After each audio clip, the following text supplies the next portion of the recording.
back to my channel. So today I'm going to show you how I transfer this Rhaphidophora tetrasperma cutting into soil. So I water propagated this guy. It has one little root node that you can see. It's pretty long. I would say it's about like an inch long, and I'm just so desperate to get into soil now, so I'm just gonna go ahead and do that. So I guess I'll show you guys a little bit of a closer view of this guy. Look at that amazing root. So that is awesome. I'm super excited. This probably took about 2 weeks to propagate for the root to get this long. So yeah, I think it's ready for some soil, and I will keep you guys updated on my Instagram at keep_on_growing without a G at the end on how this guy is doing. But I'm super excited to show you how I propagate my plants. So first, I'm gonna start off with my trusty terracotta pots. I love terracotta pots. I will dedicate a whole video onto why I use terracotta pots versus any other type of pot later on this year. I will definitely talk about that. So first, I'm gonna go ahead and use cactus and succulent soil. So again, I love to use cactus and succulent soil just because it's very well draining. I don't have issues with root rot or anything like that with any of my houseplants. And I don't have to have that worry in the back of my head that my plants are gonna get overwatered. I'm going to get root rot, so I love to use cactus soil because it's very airy. The one that I'm using today is the EV Stones Organics Cactus and Succulent Mix.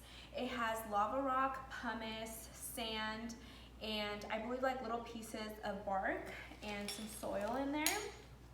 So I'm just gonna go ahead and start putting in the soil, and I will show you guys how I put my plant in there.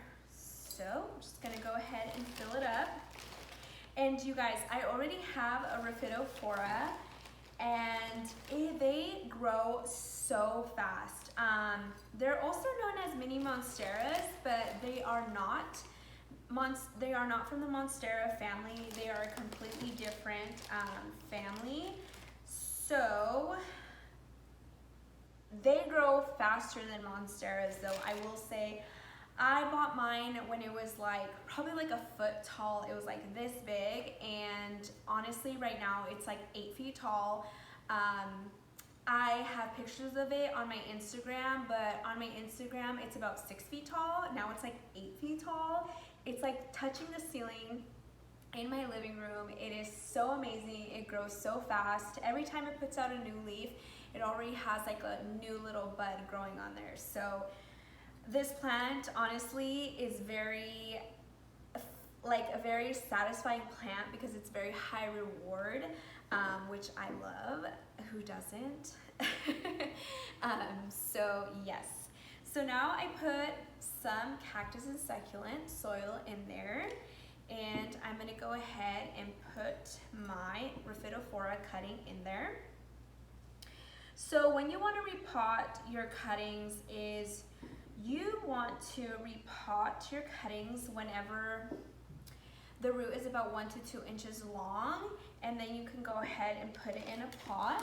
So I'm pretty happy with where it's sitting right now. So I'm gonna go ahead and do that.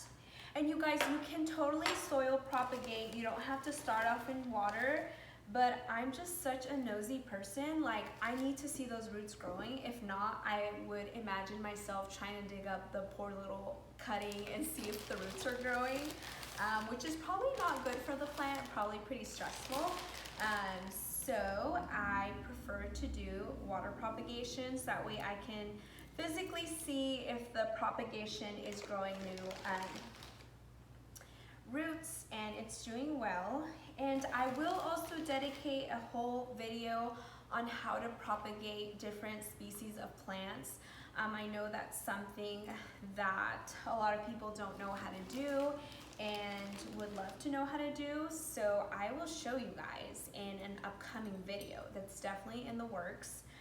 But I just want to show you guys how I go from water to soil propagations, because it's pretty simple. It's just a matter of putting your plant in soil. That's all it really is. Okay. All right.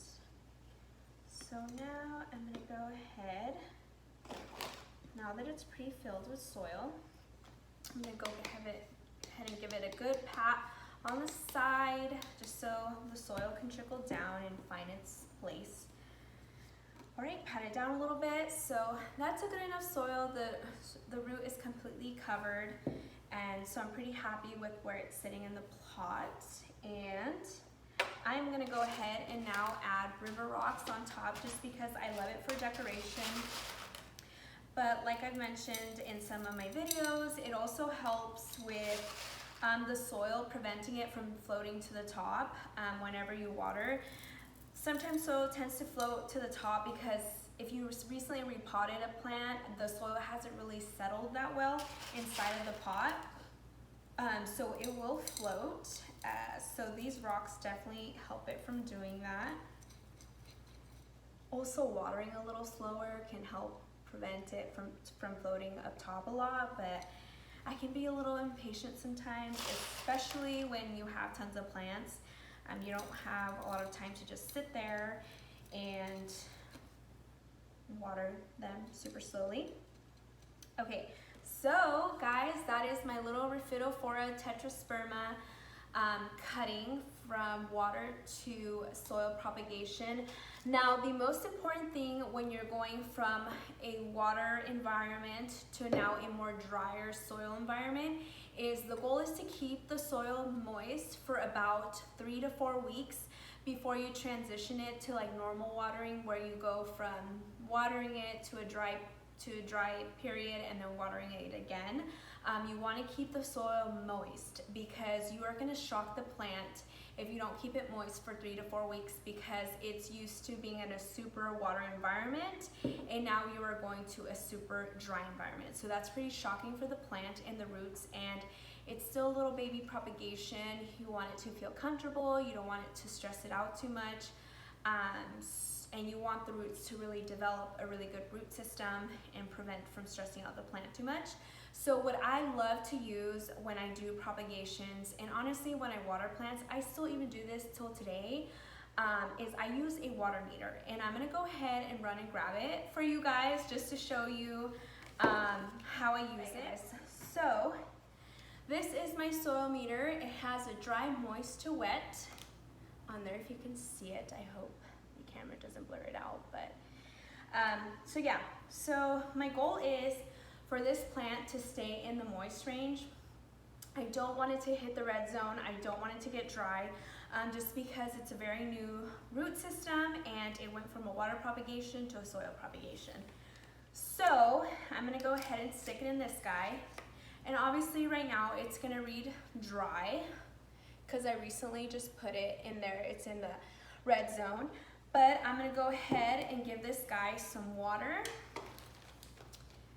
So I don't want to make a super big mess here, but I'm just going to use this old propagation water to give it a little bit of water. But honestly, this is probably going to go everywhere, so don't mind me. Got to do it for the video. All right. Okay, that's not too bad. All right, water it. And see, you can see the water trickle down at the bottom. And make sure you moisten all the soil. That way you don't have parts of the soil that's like dry. Okay, so obviously I watered it right now, so the soil is going to read moist. And so I want to keep it in that moist range for about 3 to 4 weeks. And then after 3 to 4 weeks, the plant has acclimated to the soil. So then you can go ahead and let it reach dry and then water it whenever it's super dry. So that's how you do a propagation. So I would definitely keep you guys updated on my Rhaphidophora tetrasperma propagation. If I said that wrong, don't come for me.